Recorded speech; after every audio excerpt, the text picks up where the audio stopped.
Assalamualaikum warahmatullahi wabarakatuh. Apa kabar semua? Semoga kalian semua dalam keadaan sehat dan selalu dalam lindungan Allah Subhanahu wa Ta'ala. Amin amin ya robbal alamin. Nah, sebelumnya Ibu ucapkan selamat kepada siswa kelas 11 yang semuanya naik ke kelas 11 ya. Di tahun ajaran 2020-2021 ini Ibu akan mengajari kalian yaitu matematika peminatan. Nah, di pertemuan pertama ini kita akan membahas beberapa materi yang akan Ibu sampaikan. Yang pertama itu tentang identitas trigonometri, kemudian pengertiannya, kemudian apa-apa saja rumus yang termasuk di identitas trigonometri. Nah, untuk kalian semua ini ditonton sampai selesai karena ini adalah dasar dari belajar matematika peminatan ya. Jadi tonton sampai habis biar kalian lebih mudah memahami pelajarannya. Nah, trigonometri ini berasal dari bahasa Yunani. Trigonon dan metron ini merupakan cabang dari ilmu matematika yang mempelajari tentang hubungan antara panjang dan sudut segitiga. Ya, jadi trigonometri ini memiliki identitas yang menunjukkan hubungan atau relasi antara fungsi-fungsi trigonometri yang satu dengan yang lain itu saling berkaitan ya. Jadi di sini kita akan mempelajari rumus dasarnya terlebih dahulu ya. Rumus dasar dari trigonometri itu apa? Nah, baiklah, di sini kita akan membahas masalah rumus dasarnya terlebih dahulu ya. Rumus dasar dari trigonometri itu apa? Jadi ini ada dua gambar ya. Ini sebuah gambar segitiga siku-siku, yang ini juga segitiga siku-siku. Ya. Kemudian di sini ada sisi samping, sisi depan dan sisi miring.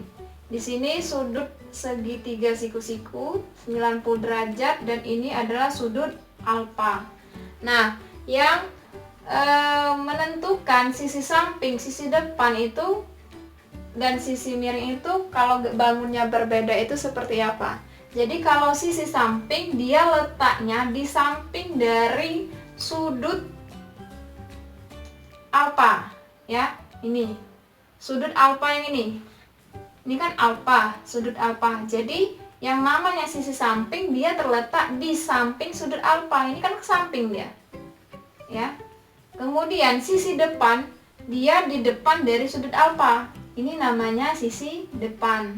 Sedangkan sisi miring ini dia berhadapan dengan sudut segitiga yaitu 90 derajat. Nah, jadi sisi miring ini selalu berhadapan dengan sudut segitiga siku-siku yaitu 90 derajat. Seperti bangunan ini ya. Dia bangunnya sama, tetapi letak sudutnya yang berbeda. Jadi tergantung dari letak sudutnya yang menentukan sisi miring, sisi depan, sisi sampingnya. Jadi kalau yang ini karena sudut betanya dia di sini, maka yang sisi sampingnya dia di sini, ya. Posisinya di sini, sisi samping. Kemudian sisi depannya dia di sini karena dia di depan dari sudut beta. Kemudian sisi miring dia selalu berhadapan dengan sudut segitiga siku-siku ya, 90 derajat. Nah, jadi letak sisi depan, sisi samping, kemudian sisi miring ini jangan bingung ya, tergantung dari sudut alfa dan sudut betanya di mana. Ini gambarnya sama, gambarnya berlawanan, tetapi letak sudutnya dia berbeda ya. Ini kalau misalnya kita mengetahui selama ini kadang kita bingung di mana sisi depan, di mana sisi miring, di mana sisi sampingnya. Jadi untuk sekarang sisi samping, depan dan miring itu terletak dari sudutnya ya, terletak dari sudut alfa atau sudut beta. Sedangkan sisi miring kuncinya hanya satu, dia selalu berhadapan dengan sudut segitiga siku-siku. Nah, ada tiga tiga fungsi trigonometri yang utama itu adalah fungsi sin, fungsi cos, fungsi tan, ya. Jadi kalau dikaitkan dengan sudut segitiga ini, maka untuk mencari sin alfa, cos alfa, dan tan alfa adalah, kalau mencari sin alfa, ini rumusnya yang kita ingat adalah demi. Demi itu singkatan dari sisi depan per sisi miring, ya. Jadi sisi depan per sisi miring. Nah, ya. Sisi depan per sisi miring, atau yang paling mudah kita ingat adalah demi, ya, depan per miring.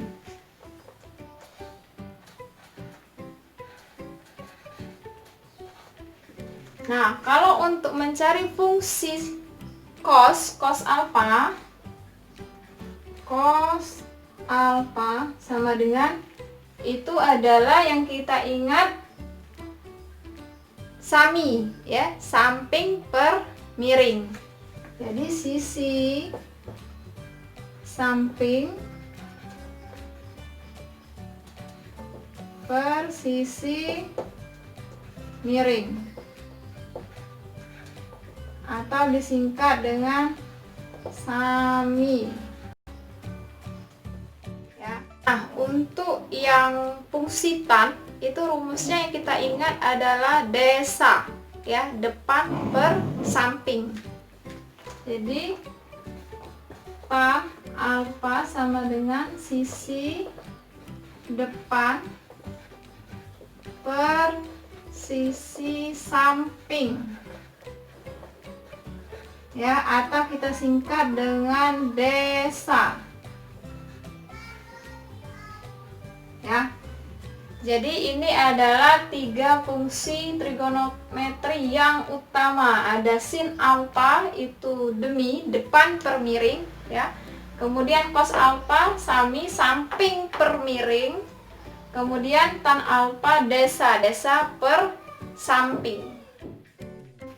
Nah, selain dari fungsi utama, ada juga yang namanya fungsi kebalikan, ya. Jadi yang tadi fungsi utamanya adalah sin cos tan. Jadi fungsi kebalikan dari sin adalah cosecant, kemudian fungsi kebalikan dari cos adalah secant, kemudian fungsi dari kebalikan tan adalah kotangan. Jadi kalau kita buat, ya, sisi miring ini adalah x, ini adalah x, kemudian sisi depan ini adalah y, dan sisi miring ini adalah r, ya.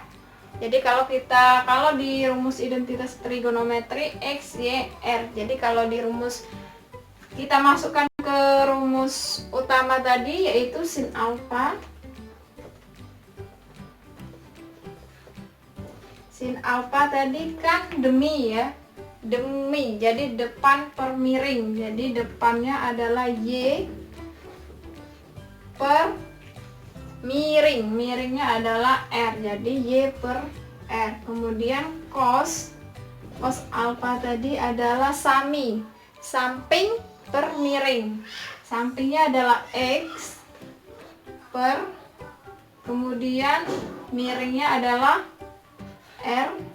Kemudian tan alfa tadi adalah desa, depan per samping, depannya adalah y per sampingnya adalah x, ya. Jadi kalau rumus kebalikannya ini sin, kebalikan, ya, rumus dari kebalikan sin alfa adalah cosecant alfa sama dengan 1 per, karena dia ini kebalikan dari sin adalah cosecant, jadi 1 per sin alfa. Kemudian kebalikan dari cos itu adalah secant, jadi secant alfa sama dengan 1 per cos alfa.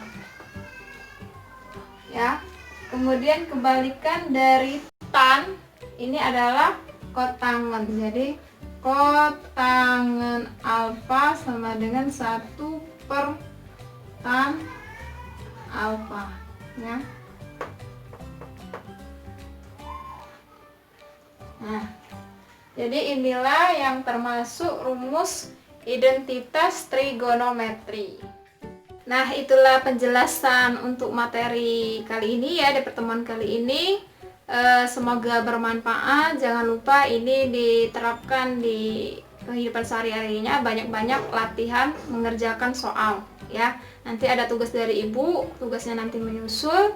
Kalau misalnya kalian ada yang belum mengerti atau belum paham, silakan di komen di video ibu di YouTube ya. Ibu Heri, wassalamualaikum warahmatullahi wabarakatuh. Tetap jaga kesehatan, jaga jarak, kemudian patuhi protokol yang ada.